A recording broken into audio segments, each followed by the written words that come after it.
أعوذ بالله من الشيطان الرجيم. بسم الله الرحمن الرحيم. رب اشرح لي صدري ويسر لي أمري واحلل عقدة من لساني يفقه قولي رب زدني علما. اللهم فقهنا في الدين آمين. اللهم صل على محمد وعلى آل محمد. جز نمبر 4 سورہ آل عمران آیت نمبر 164 یعنی 164. لقد لفظی ترجمہ پہلے بتا رہی ہوں. لقد البتہ تحقیق، من اللہ احسان کیا اللہ نے، علی المؤمنین مومنوں پر، اس جب بعثا اس نے بھیجا، فیہم انہی میں سے، رسولاً ایک رسول، من انفسہم ان کے نفسوں میں سے، یتلو وہ تلاوت کرتا ہے، علیہم ان پر، آیات ہی آیات اس کی، وَيُزَكِّيهِمْ اور وہ پاک کرتا ہے انہیں، وَيُعَلِّمُهُمْ اور وہ سکھاتا ہے انہیں، الکتاب کتاب، والحکمہ اور حکمت، وَإِنْ اور بے شک کانو تھے وہ، من قبل اس سے پہلے، لفی ضلال مبین البتہ کھلی گمراہی میں، کھلی واضح، مبین کہتے ہیں بہت کھلی بہت واضح، ضلال کہتے ہیں گمراہی کو. تو اس کا جو لفظی ترجمہ ہے وہ بھی سمجھ میں آ رہا ہے کہ اس آیت میں جو اشارہ ہے وہ نبی اکرم صلی اللہ علیہ وسلم کی طرف سے ہے کہ اللہ تعالیٰ نے احسان کیا ہے مومنوں پر کہ جب اس نے بھیجا تو اس نے کہاں پر بھیجا نبی پاک صلی اللہ علیہ وسلم کو؟ عرب میں مبعوث کیا. اس بعثا ہے نا، اس جب بعثا جب اس نے بھیجا تو اللہ تعالیٰ نے بھیجا. یہ نبی کے بارے میں بات ہو رہی ہے کہ ان کو عرب میں مبعوث کیا. دیکھیں سورہ جمعہ میں بھی آتا ہے کہ امیین میں سے رسول بھیجا جو خود امی تھے، یعنی پڑھے لکھے نہیں تھے. تو نبی اکرم صلی اللہ علیہ وسلم کی طرف اشارہ ہے نا. تو جب ان کو اللہ کی، وہ جو تھے نا ہمارے نبی، وہ اللہ کی آیات پڑھ کر سناتے تھے اور کیا کرتے تھے؟ ان کا تزکیہ کرتے تھے. من انفسہم جو یعنی انہی کے اندر سے تھے، علیہم ان پر، آیات ہی آیات پڑھتے تھے، وَيُزَكِّيهِمْ کیا کرتے تھے؟ ان کا تزکیہ کرتے تھے، وَيُعَلِّمُهُمْ اور وہ سکھاتے تھے انہیں، کتاب الحکمہ اور حکمت. یعنی کہ جو نبی آئے وہ ان کو آیات پڑھ کر سناتے تھے، ان کا تزکیہ کرتے تھے، ان کو کتاب اور حکمت کی تعلیم دیتے تھے. اور بے شک وَإِنْ كَانُوا مِنْ قَبْلُ لَفِي ضَلَالٍ مُبِينٍ واضح بتا دیا اللہ نے کہ میں نے نبی بھیجا، تمہیں لوگوں کے اندر سے بھیجا، امی تھے، پھر بھی آیات آ کے پڑھ کے سناتے تھے اللہ کے حکم سے، اور آپ ہی لوگوں کا، عرب والوں کا تزکیہ کرتے تھے، اور کتاب اور حکمت، وَيُعَلِّمُهُمُ الْكِتَابَ وَالْحِکْمَةَ اور کتاب اور حکمت کی تعلیم دیتے تھے. اور بے شک اس سے پہلے اللہ نے بتا دیا نا کہ بے شک اس سے پہلے وہ عرب جو تھے وہ کھلی گمراہی میں مبتلا تھے. یہ ان کے بارے میں بات ہو رہی ہے اور نبی کریم کے بارے میں بات ہو رہی ہے. اب سمجھ میں آ گیا ہوگا آپ کو انشاءاللہ. تو دیکھیں پہلی بات یہ ہے کہ نبی اکرم صلی اللہ علیہ وسلم کی آمد جو ہے نا وہ اللہ کا احسان ہے. لقد من اللہ علی المؤمنین البتہ احسان کیا.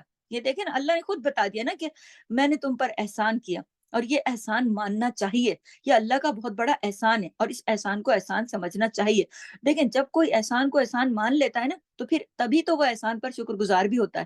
پھر وہ شکریہ بھی تبھی ادا کرتا ہے جب وہ احسان کو احسان مانتا ہے. جو احسان کو احسان ہی نہیں مانتا تو اس کے دل میں کبھی بھی تشکر کے جذبات پیدا نہیں ہوتے. تو دیکھیں ہر قوم میں رسول جو ہے نا انہی کے اندر سے اٹھایا گیا. ہر قوم کے اندر سے ہی اللہ تعالیٰ نے ہر قوم کے اپنے اندر سے، انہی کے اندر سے رسول بنایا. اسی طرح نبی اکرم صلی اللہ علیہ وسلم کو بھی آپ کی جو قوم جو تھی اسی میں سے اٹھایا، عرب میں جو قوم تھی نا قریش، وہاں سے.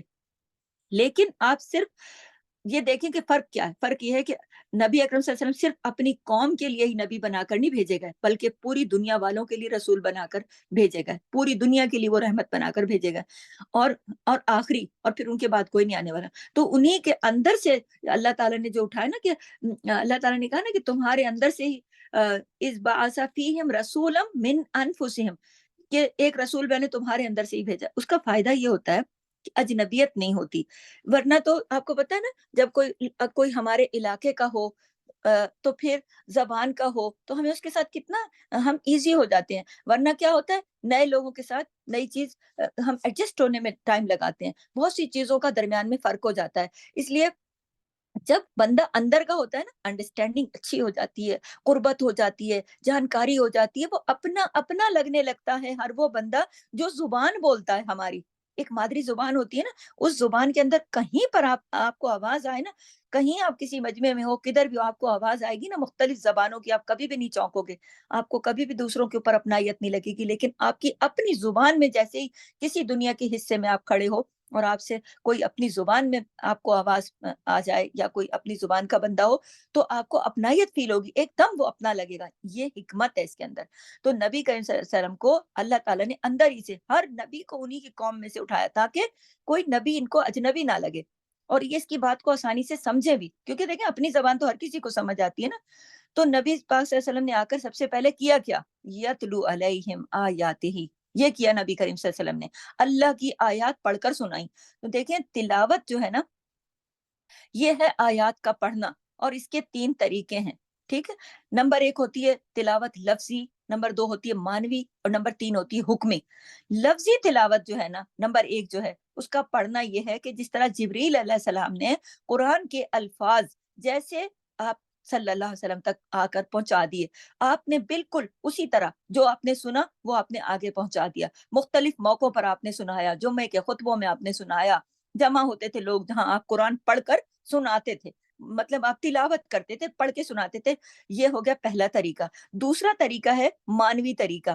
مانوی کا مطلب یہ ہوتا ہے معنی بتا کے، مطلب بتا کے کہ اس کا مطلب یہ ہے. جیسے میں نے کہا نا، لقد البتہ تحقیق من اللہ، احسان کیا اللہ نے، ہر معنی کا مطلب کا مطلب لفظ کا مطلب بتانا. یہ ہوتی ہے مانوی، اللہ کی آیات کو پڑھ کے سنانا.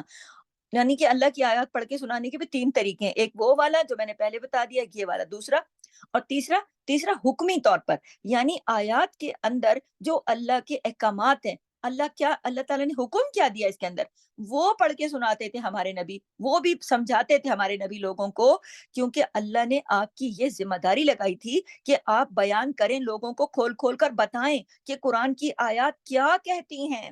یہ نہیں کہ صرف آپ ریڈنگ کر لو ایسے، یا پھر صرف لفظی، نہیں، اس کے اندر جو احکامات ہیں وہ بھی بتائیں، اور لوگوں کو یہ بات پتہ چلے کہ قرآن آخر نازل ہوا کیوں ہے.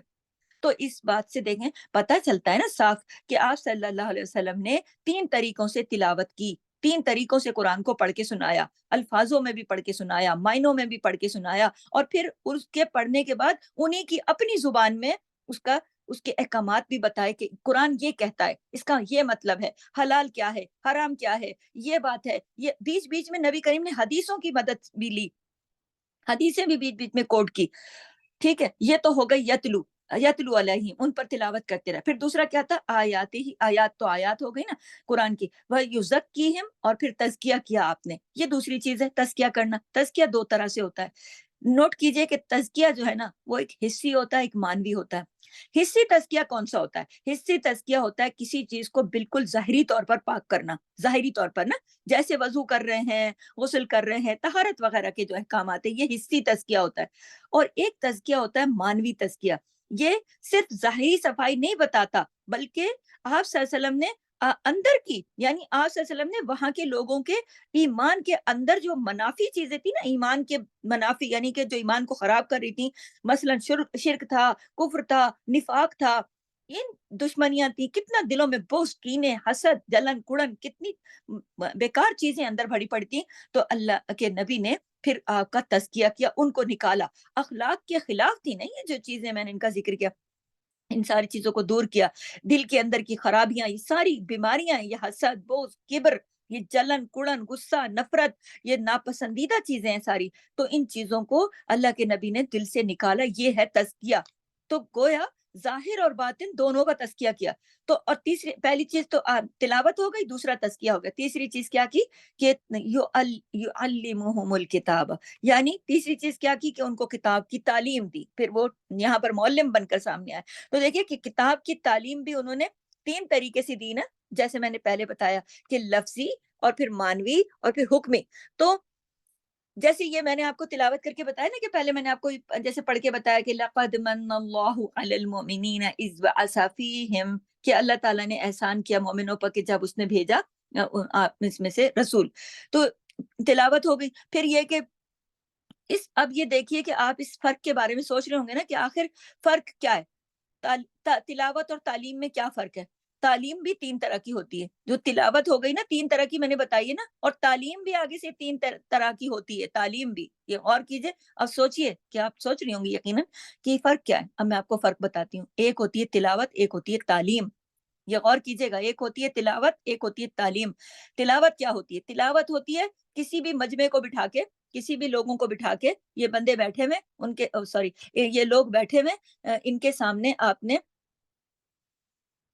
تلاوت کرنی شروع کر دینی ہے، اور ان کے سامنے آپ نے پڑھنا شروع کر دینا، کسی بھی چیز کو پڑھ کے سنا دینا، بتا دینا، لیکچر دے دینا، بس بول کے، یہ ہو گئی تلاوت۔ اور تعلیم جو ہوتی ہے وہ ہوتا ہے سکھانا، وہ ہوتا ہے تلقین کرنا، وہ ہوتا ہے اندر اتارنا اگلے کے، یعنی صرف بتانے کو کافی نہیں سمجھنا کہ ہم نے بتا دیا بس یہی کافی ہے، آگے تم لوگ کرو نہ کرو، سمجھ آئیے نہیں آئیے، بلکہ طالب علم سے بھی کہلوانا، طالب علم کے منہ سے بھی وہ الفاظ نکلوانا، اس کو بھی موقع دینا، اس کو سمجھانا، اس کو تلقین کرنا، اس سے پڑھوانا، یہ سب چیزیں اسی میں آتی ہیں۔ تو یہ فرق ہے تلاوت میں اور تعلیم میں۔ تلاوت آپ نے کر لی، آپ نے سنا دیا، آپ نے بتا دیا، آپ نے لیکچر دیا اور آپ اپنے گھر چلے گئے۔ تعلیم میں آپ نے اسٹوڈنٹس کو شامل کیا، تم بھی سبق سناؤ، تم بھی پڑھو، تم بھی بار بار تلقین کرنا، یاد کرو، پڑھو، سناؤ، سمجھو، یہ سب تلقین ہے، یہ ہے تعلیم۔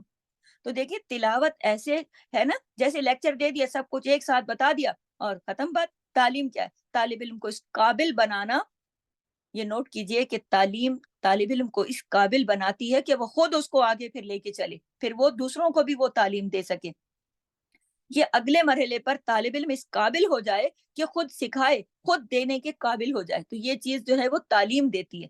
تو دیکھیں تلاوت جو ہے نا وہ سب کے لیے ہوتی ہے، کوئی بھی سنے، آئے بیٹھے مجمع میں کوئی بھی سنے، لسنر بن کے آئے کوئی بھی سنے، لیکن تعلیم جو ہے نا بہت غور کیجیے گا، آپ کے مطلب کی بات آ رہی ہے کہ تلاوت تو سب کے لیے ہو گئی نا، سب آئے سنے چلے گئے لسنر، تعلیم خاص لوگوں کے لیے ہوتی ہے، یہ یاد رکھیے کہ تعلیم خاص لوگوں کے لیے ہوتی ہے۔